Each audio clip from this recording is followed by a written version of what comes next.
times of almost like crisis, like now, right, where we're all shifting into this new space of, I don't know what the business is going to look like. We're all moving to virtual. I'm saying to a lot of companies right now more than ever, we need to keep in touch with our people. Oh yeah. People are struggling, and maybe some are not even adapting very well to this whole virtual space. So checking in and making sure that you're praising them and giving them those accolades will go a long way in times like this of uncertainty.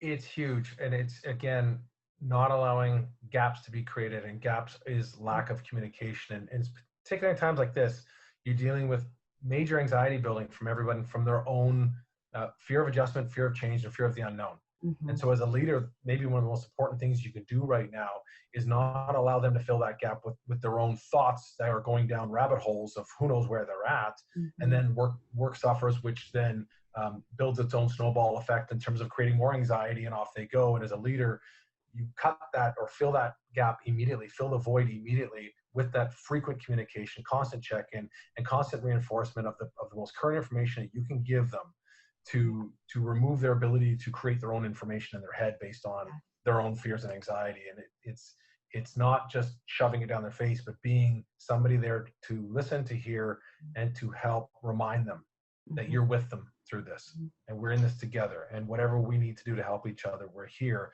And again, it's frequency trumps intensity all the time.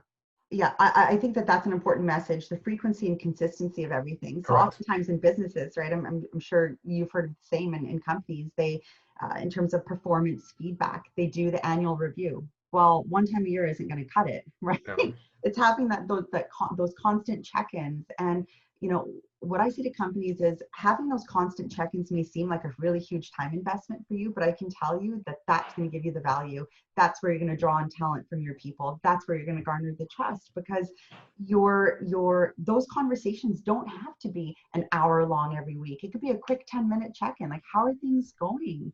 What is it that you need in terms of support from me and the team?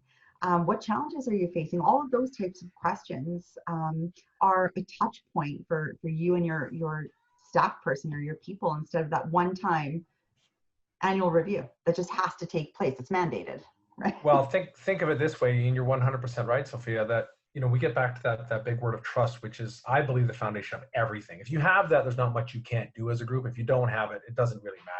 Right? As soon as any crisis hits, everyone takes care of themselves, because nobody's going to fight for each other because there's no trust. But you get back to the thing of consistency. Listen, I've learned a long time ago that you can't trust what someone says in the moment, because they could be lying and still say whatever they need to say in that moment. You can't even trust what someone does in the moment, because they can act and put on a show right there in front of you. But you can always trust patterns. People can't consistently keep up the lie forever, or else it's not a lie anymore.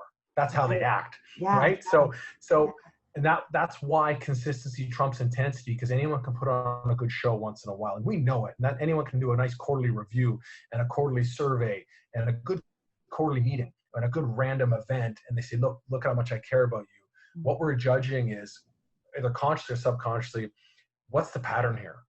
And are you the same? Are you doing this again and again? Are you the same? Or is there inconsistencies? And there's second inconsistencies. There's going to be a wall up on the trust barrier. Whereas I'm not sure, because I don't know which one you're showing up with today.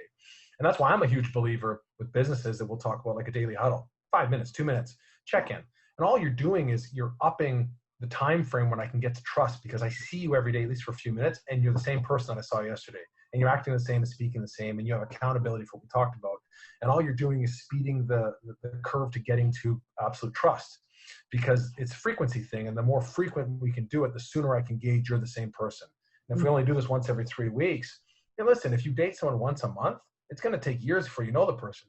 Right. If you date them 4 hours a day for 3 weeks, you're going to know that person pretty well, and you're going to be able to make a decision, because you're gauging consistency of patterns. Everyone's going to put their best on for their first date or their big dates. But are you that same person? And that's all we're gauging. And so again, if you're going to do these letters and these recognitions and speak this way, you better at least be authentic, or make a commitment to actually change to become that person, or else you might even have the worst effect, where you see someone, you look like someone putting it on, but the next day you're not. And now more damage than good there. Yeah. So be yourself.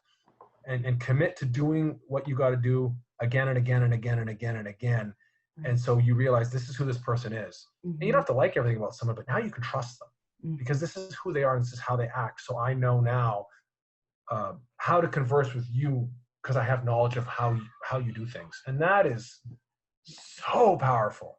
That's how you get to trust, right? It's the consistency of your behavior.